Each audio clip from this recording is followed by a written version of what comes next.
Hi, and welcome to the Lava Cast. I'm your host, Lava Charm. Why is it called the Lava Cast? Because my parents died in a freak volcano accident. God, it's sensitive. No. Have you ever played chess before? I was playing chess the other day. I've just wanted to play.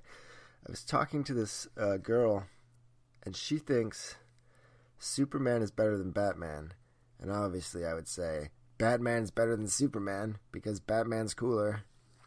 She's very convinced that Superman is better. And I told her I was going to beat her in chess, and then she would have to declare on my Snapchat that Batman is better than Superman. And then I told her no. Wait, she told me no. She said no, but you're going to have to say that Superman's better than Batman, that I want to suck his dick. I'm like, whoa, calm down, bitch. You want to suck his dick? And she's like, yeah, I do, because maybe some of his powers would transfer to me. How cool would that be, to fly around and shit? I'm like, wow, you've got a point. What if some of his powers would transfer? That would be fun. Maybe. How did you get your superpowers? I don't want to talk about it. I want superpowers. What would your superhero name be? Yeah, I don't know.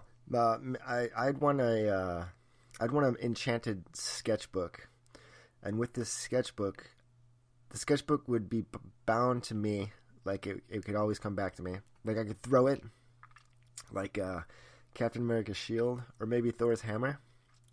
I could use it to block anything. Like it couldn't be destroyed, and I could use it as a weapon.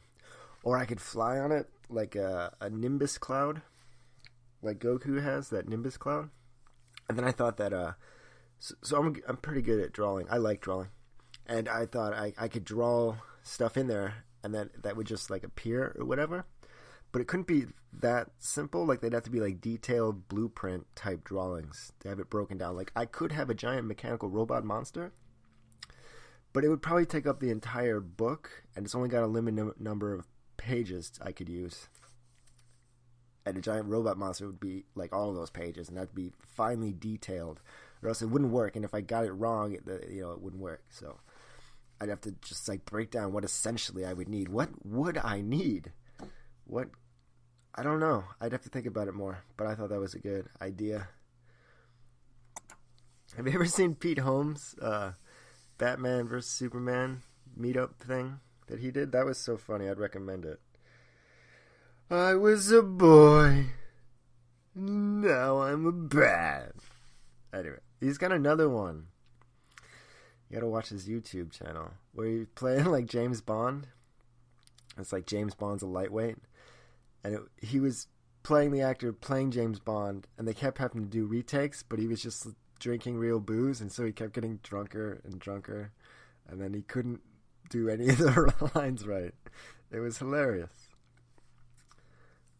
Another thing that was good that most people don't know about is Don't Hug Me, I'm Scared is an amazing 6-episode show on YouTube. And it's basically a bunch of puppets.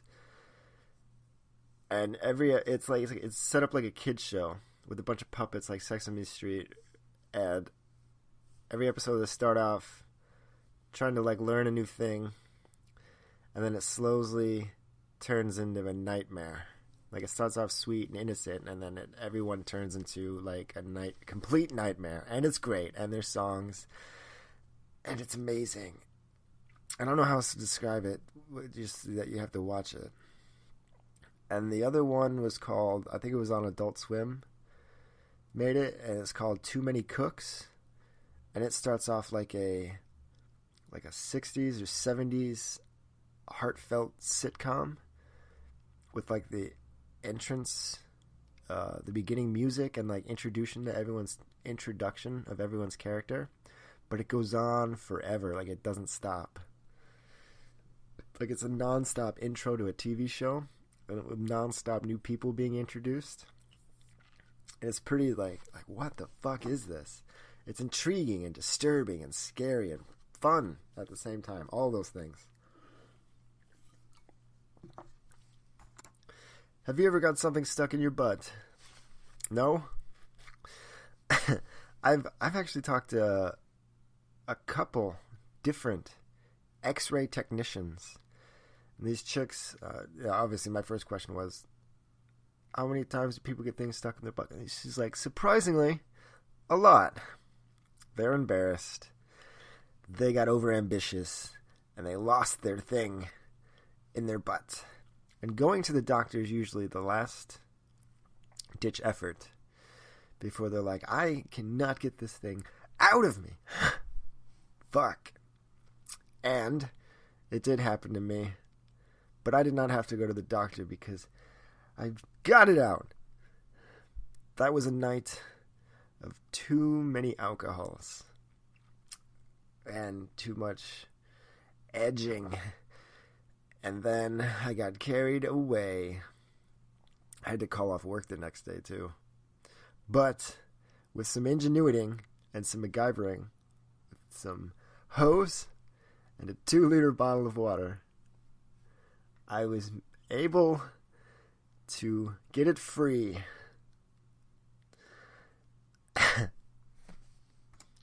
I forgot about remember the movie Mystery Men? The movie Mystery Men. William H. Macy was in there. He plays Frank Gallagher now. But in that movie, he played the shoveler. It was like a ragtag group of half-ass superheroes. But they saved the day in the end. Like there was an invisible boy.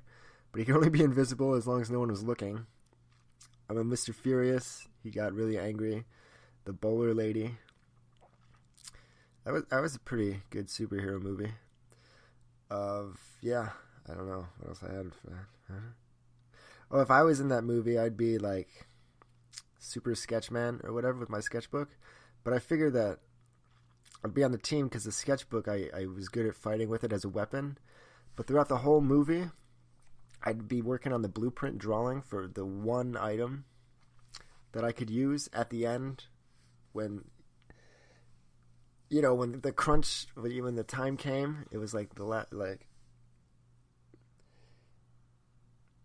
finale. Fuck. During the finale, the final scene, I finish it, and that one... what the fuck would that one thing be? A hammer? A gun, maybe? Just a fucking gun? I can just summon a gun every single time. That's kind of brutal. But it could be as simple as that. A sword? Would I want a sword? What do you have? I have a sword. What about a flashlight? That would probably be useful. Flashlight. Would I have to draw the batteries too? I don't know how this all would work. I am a shellback. Now, that's not a Pokemon. That's a term used in the military, in the Navy mostly. A shellback, you become a shellback once you cross the equator. So I was on an aircraft carrier and we crossed the equator. And they have this big ceremony with all the newbies. And they put like food on the floor and they make you crawl around. You turn your camis inside out. And then you just go through like an obstacle course of just like gross food and they splash you with stuff. I think they spray you with a hose and make you swim through something. It's like kind of degrading, but it's also lighthearted and fun. So I decided to try to go on to eHarmony, but as soon as I signed up, they fucking kicked me off. I was reading up on something on the internet, and I think they're mostly a Christian-based. How many people do actually have they write... religion's very important to me. If you're not religious, then move along. How is that an important thing? I don't get it. I'm not religious. Atheist mostly. Existentialist, really. I believe there's no reason to any of it. It's all just random occurrences, and the universe does not care about you. That doesn't mean that there can't be meaning. You create your own meaning. And just overall, none of this shit fucking matters. Fuck. But eHarmony kicked me off. Those sons of bitches. But I think they're mostly Christian-based. And I cursed a bit in my overview trying to describe myself. I think it's pretty fucking necessary because I like to say fuck a lot. What do you like to do? I like to drink, draw, make talk shows, play chess, and swear. Fuck yeah. Oh, and eat hot wings. Fuck yeah. Do you like hot wings? God, they're so good. Why do they destroy my insides sometimes, though? That's not good. That was too hot that time. I was eating, and I was in tears, and I regretted it the next day. Maybe tone it down just a little bit. Don't get the super duper hot ones. Especially if they go to work the next day. Fuck. Do you believe in aliens? Obviously, there's other planets like Earth out there. And there could be other humans somewhere doing the same thing we're doing. I'm sure there's lots and lots of Earth-like planets. And, the same thing is going to happen there. Why do you think that? Because you look in the sky, and over again, you see the same things. There's a billion fucking stars. There's a billion fucking Earths. And then there's more races of people out there. Races? I didn't mean to say racist. I'm not trying to be racist. Groups of people. Fucking aliens. In space. And, why don't we try to go to them? Our planet's probably loud as fuck. People could pick it up anywhere. But the distance, there's just too much fucking distance. Space has got lots of big fucking gaps. Can't travel that far. Astronauts in space lose fucking bone mass. It wouldn't be practical for aliens to fucking come here. What would be practical? What are we doing on Mars? There's a Mars rover. That's the only thing that would be practical. They would send fucking space robots. Real aliens would not come of their own volition. Unless, of course, they had that super technology. But that technology, how would you get that? You would only be able to travel across galaxies if you learned how to use your own sun's energy to your best advantage. Once you have technology that specifically takes from the sun, only then will you be able to create, a power source that could carry you that far. And then gravity, how would you make artificial gravity? In movies, they just gloss over that shit. It just works. But how would you really make that work? Isn't everything just pulled towards a really fucking dense object in time and space? How would artificial gravity work? Like a bunch of fans on the ceiling just blowing you down? That might work. No? Anyways, work on that. Tell me how gravity works. Alien abductions. Have you been abducted by aliens? How would you even know? They probably wiped your memory. Fuck, was I abducted by aliens? No, I was not. There was no abducting happening. They were probably just experiencing sleep paralysis. And then their brain started to remember stuff from an infant.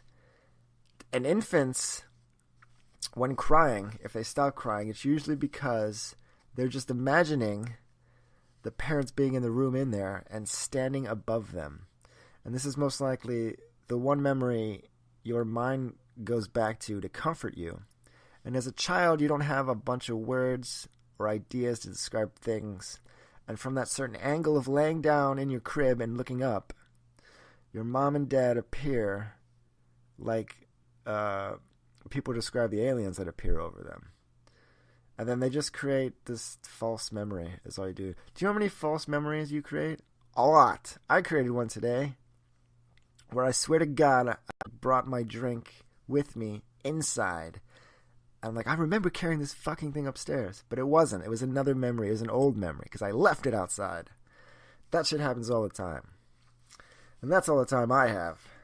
So peace the fuck out.